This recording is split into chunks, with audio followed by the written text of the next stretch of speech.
I guess every story about family drama starts with everything was fine until. Well, my story isn't any different. Everything really was fine until I turned 11. I'm Tasha, and back then, I lived with my parents in a cozy 2-story house. It wasn't anything fancy, but it was home. Mom and Dad seemed happy enough, at least to my kid eyes.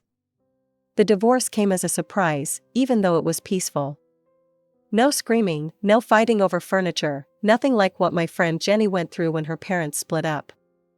Dad just moved out one day, taking his tools and clothes with him. He hugged me tight and said, "I'll always be here for you, princess." Mom handled it well at first.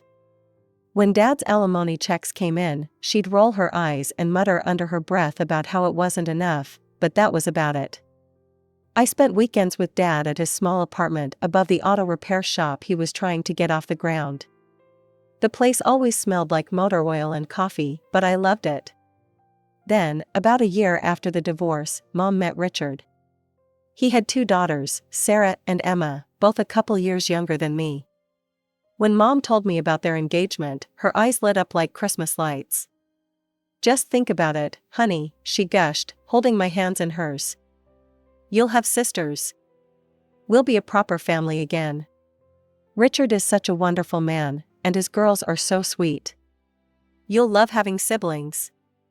I remember nodding eagerly, caught up in her excitement. I'd always wanted sisters, and the way Mom described them made it sound like a fairy tale coming true. She spent hours talking about our future life together, painting pictures of family game nights and sister bonding sessions. The wedding was small but nice. I wore a pale blue dress and carried a basket of flowers. Sarah and Emma wore matching pink dresses and kept whispering and giggling together during the ceremony. I tried to catch their eyes, hoping they'd include me in their secret jokes, but they just turned away. When they moved in, I was so excited I could barely sleep the night before. I'd cleaned my room, made space in the bathroom cabinet for their things, and even put together welcome cards for each of them. Mom helped me arrange flowers in their rooms. "See? You're already being such a good sister," she said, kissing my forehead. If only I'd known then what was coming. Maybe I would have fought harder to keep things the way they were. Maybe I would have told Dad how I really felt about Mom remarrying. But I was 11, and I believed in fairy tales about happy blended families. It took exactly 3 days for my fairy tale to turn into a nightmare. On the 4th morning after they moved in, I woke up early as usual to get ready for school. But when I tried to go into the bathroom, the door was locked. "Just a minute," Sarah called out in a sing-song voice. That minute turned into 45. I kept knocking, telling them I needed to get ready for school, but all I heard was giggling and the hairdryer running. When they finally came out, both Sarah and Emma were perfectly groomed, wearing matching outfits. "Beauty takes time," Emma smirked as they passed me. "You should know that." "Oh wait, maybe you don't." I barely had time to brush my teeth before the school bus came. That became our new morning routine, them hogging the bathroom while I waited, usually ending up being late or rushing. But the bathroom was just the beginning. At dinner that night, I went to sit in my usual spot next to Mom, but Sarah had already taken it. When I opened my mouth to protest, Mom cut me off. "Tasha, honey, why don't you sit over there?" She pointed to the chair furthest from her, next to the edge of the table. "It's just a chair, don't make a fuss." I watched as Mom served Sarah and Emma first, cutting their meat into perfect pieces, asking if they wanted more juice, fussing over them like she used to fuss over me. Richard beamed at the scene, while I picked at my food in silence. Things got worse when Sarah spotted my collection of hair accessories, the ones Mom and I had bought together during our weekly shopping trips. "Oh my God, Emma, look at these," Sarah exclaimed, pulling out my favorite butterfly clips. "They'd look so much better on us." "Those are mine," I said, trying to take them back. "Girls should share," Mom said firmly. "Tasha, don't be greedy. Sarah and Emma are your sisters now." After that, Sarah and Emma started calling me Greedy Tasha whenever adults weren't listening. But that wasn't enough for them. My textbooks would mysteriously end up with torn pages. My clothes would get accidentally stained with nail polish. My homework would vanish, only to reappear crumpled in the trash. Every time I tried to tell Mom, she'd shake her head disapprovingly. "Tasha, stop trying to get attention. I know this adjustment is hard, but making up stories about your sisters isn't the way to handle it." "They're not my sisters," I finally snapped one day after finding my favorite sweater with a huge hole in it. That earned me a lecture from both Mom and Richard about family and gratitude. But the final blow came a week later when Mom announced she was reorganizing the bedrooms. "Sarah and Emma need more space for their things," she explained, not quite meeting my eyes. "Your room has better closets, so they'll take that one. We've already moved your stuff to the small room next to the laundry." The small room was basically a glorified closet with a window. It barely fit my bed and dresser. When I saw all my things crammed into that tiny space, something inside me broke a little. This wasn't just about a room, it was about my place in this family, or rather, my lack of one. Richard wasn't content just letting his daughters torment me, he had to join in too. Any little thing I did wrong became proof that I was a difficult child. If I was quiet, I was sulking. If I spoke up, I was being disruptive. I couldn't win. "Just like your father," he'd say, shaking his head whenever I didn't meet his impossible standards. Always causing problems. The apple doesn't fall far from the tree, does it? The funny thing was, Dad was actually doing pretty well with his auto repair business. He specialized in luxury cars, and while it was tough at first, he was slowly building a solid reputation. I never told Richard this, though. Let him think what he wanted. My weekends with Dad became my lifeline. We'd order pizza, watch old movies, and he'd tell me stories about the fancy cars he was working on. Sometimes I'd sit in his office while he did paperwork, just enjoying the peaceful atmosphere. "How are things at home, Princess?" he'd ask occasionally, and I'd always say fine. He had enough on his plate, working long hours to get his business off the ground. The last thing he needed was to worry about me too. The years crawled by. I threw myself into my studies, spending as much time as possible at the library or with friends. Anything to avoid being home. Before I knew it, high school graduation was approaching. I'd applied to several colleges. I got acceptance letters from most of them. I was over the moon, finally, a chance to get away, to start fresh. The day after graduation, I couldn't contain my excitement anymore. We were all sitting at dinner, and I decided to share my news. "I got accepted to several colleges," I announced, pulling out the acceptance letters. "Even got offered some partial scholarships. I really like the business program at." Richard's laugh cut through my words like a knife. Not a genuine laugh, one of those mocking ones that makes your stomach sink. "College?" he sneered. "And who exactly is going to pay for that? Your loser father? The guy who can barely keep his little garage afloat?" I stared at him, the letters suddenly feeling heavy in my hands. "I have scholarships, and I can get loans." "Don't be ridiculous," he interrupted. "We're not co-signing any loans for you. We're saving our money for Sarah and Emma's education." I turned to Mom, desperately hoping she'd stand up for me, defend me, be my mother for once. She just looked down at her plate. "Richard's right, honey," she said softly. "We need to think about the girl's future." Something inside me snapped. All the hurt, all the rejection, all the years of being pushed aside, it all came pouring out at once. "You haven't paid any attention to me in years," I shouted, pushing back from the table. "All you care about is pleasing your precious husband and his perfect daughters. When's the last time you even asked how I was doing? When's the last time you acted like my mother instead of their stepmother?" The silence that followed was deafening. Then came the sharp crack of skin against skin. It took me a moment to realize what had happened, that my mother, my own mother, had slapped me across the face. My cheek stung, but what hurt more was seeing Sarah and Emma's expressions. They were actually smiling, clearly enjoying the show. Richard sat there with a satisfied smirk, like he'd been waiting for this moment.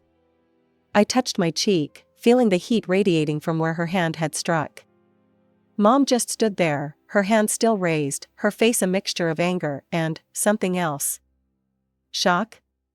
I didn't stick around to find out. I ran to my tiny room and started throwing things into my suitcase. Clothes, photos, my few remaining precious possessions that Sarah and Emma hadn't ruined. I could hear movement in the house, but no one came to check on me. No one tried to stop me. No one said they were sorry. I made it about a block before the adrenaline wore off and reality hit me. I was 18, with no money, no plan, and nowhere to go. My hands were shaking as I pulled out my phone and called Dad. "Hey princess, what's up?" His cheerful voice almost made me break down right there. Can you come get me?"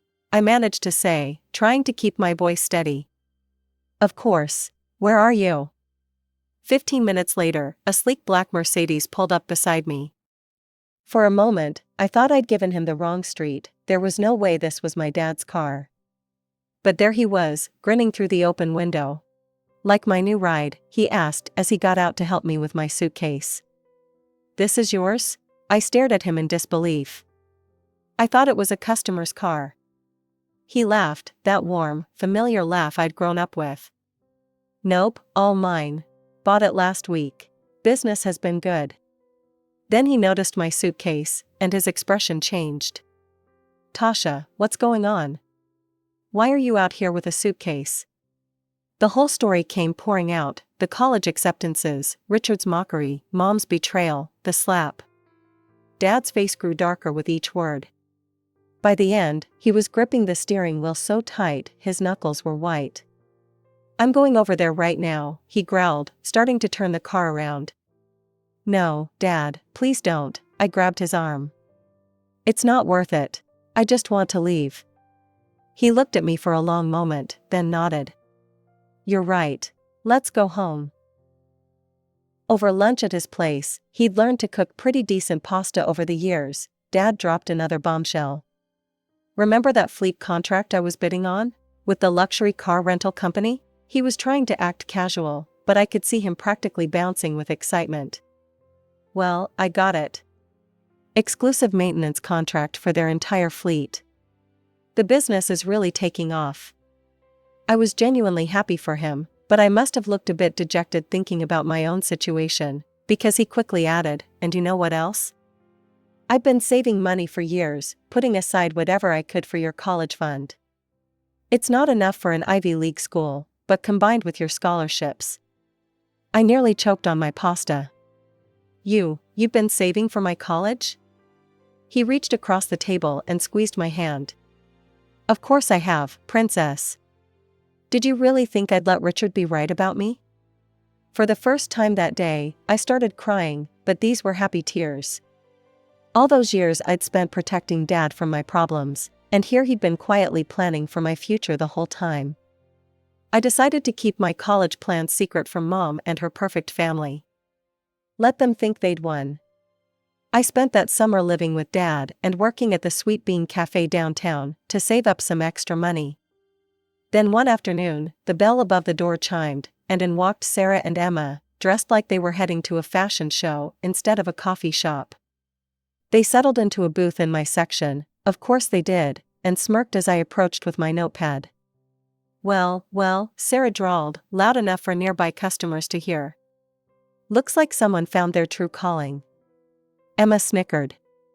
"Yeah, we just wanted to see how the other half lives, before we head off to college in the fall. Dad's already picked out the perfect schools for us."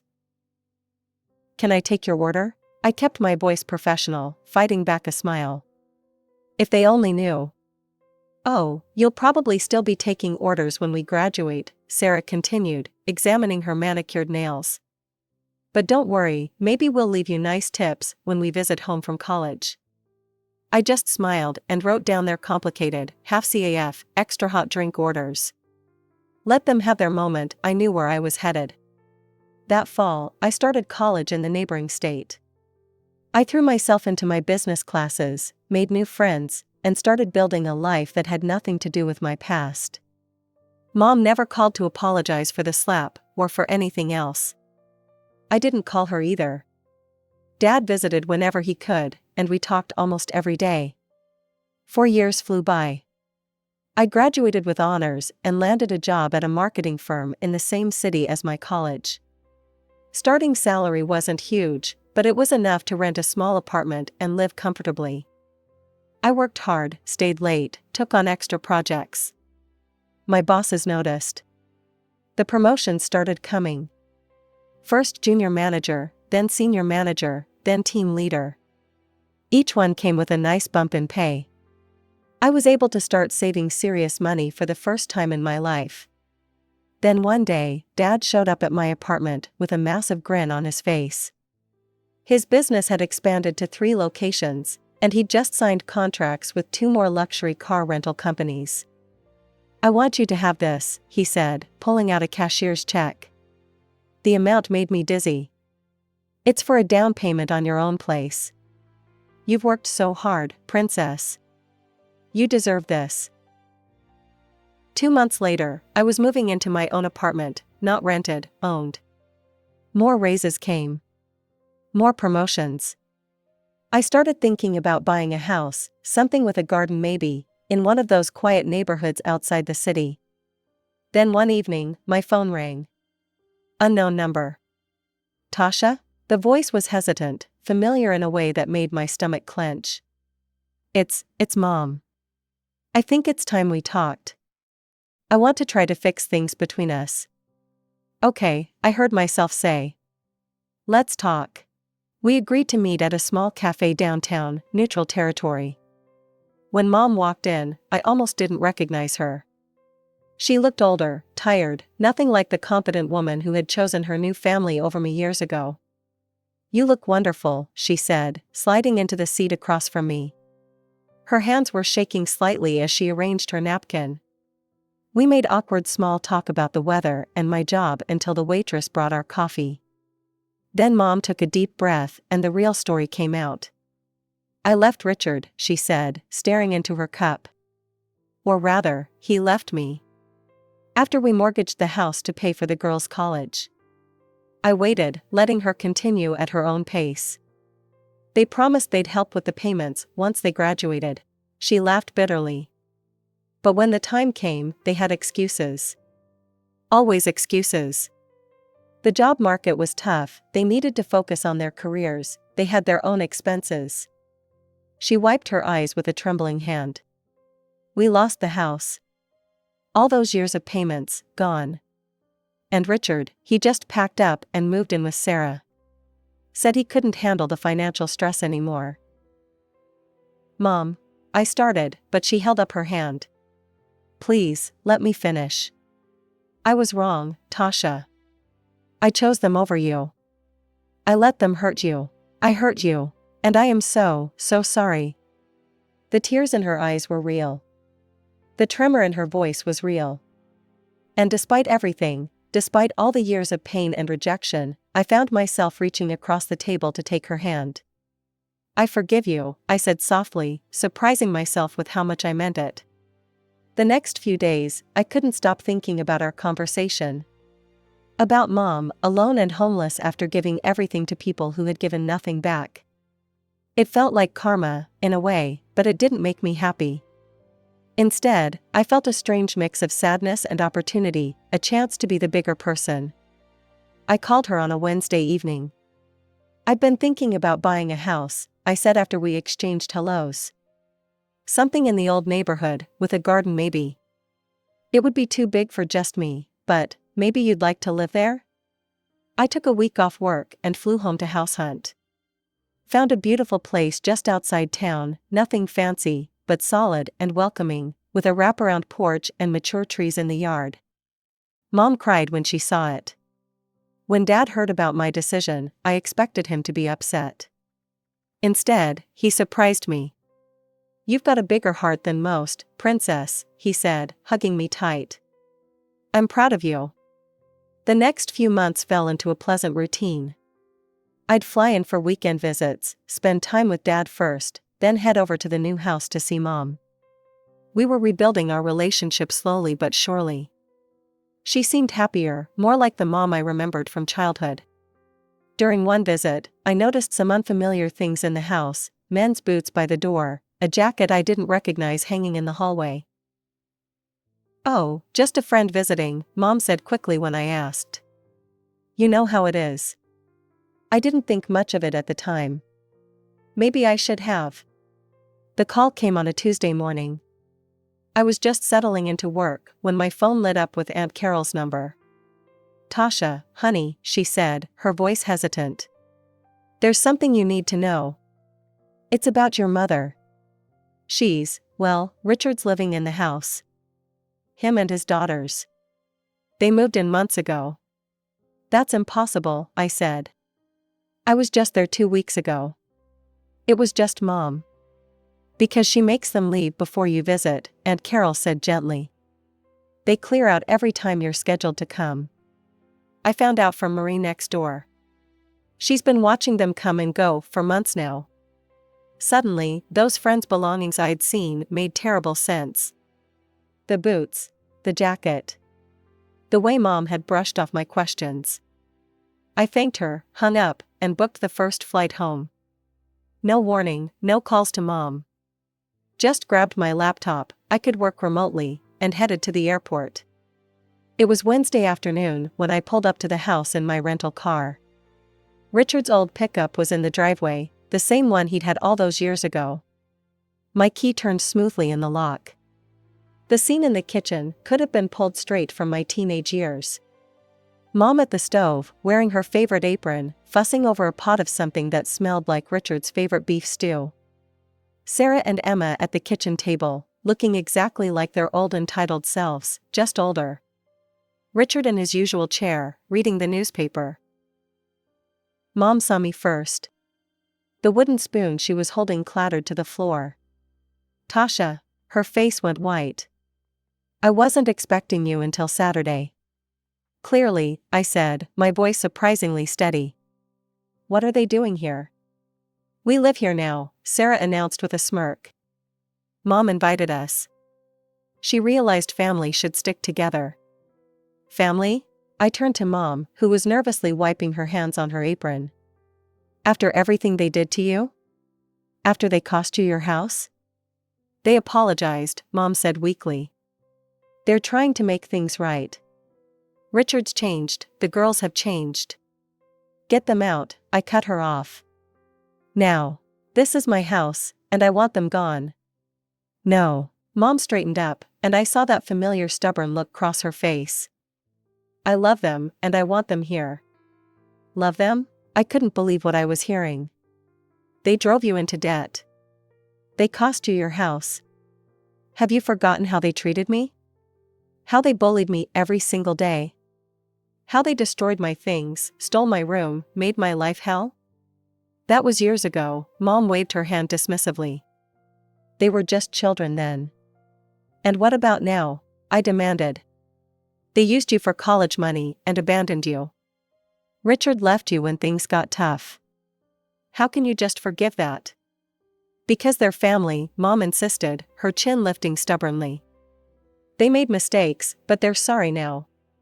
Sarah and Emma exchanged smug looks. Richard just sat there with that same self-satisfied smile I remembered from my childhood. "Fine," I said, my voice ice cold. "Then I'm giving you a choice, Mom. Right now. Them or me." The silence that followed seemed to stretch forever. I watched Mom's face, searching for any sign of the mother I used to know, the one who used to braid my hair and kiss my scraped knees and tell me I could be anything I wanted to be. "I choose them," she said finally. "We're happy together, Tasha. Why can't you just accept that?" Something inside me hardened permanently. "You have 2 days to get out of my house. All of you." "You can't do this." Mom's voice rose to a shriek.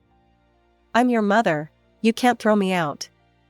"Watch me." I turned and walked out, their voices following me down the driveway. 2 days later, I returned. Nothing had changed. Their cars were still in the driveway, and when I walked in, they were all sitting in the living room like they owned the place. I told you to leave, I said. Mom actually laughed. And I told you, you can't throw me out. I'm your mother.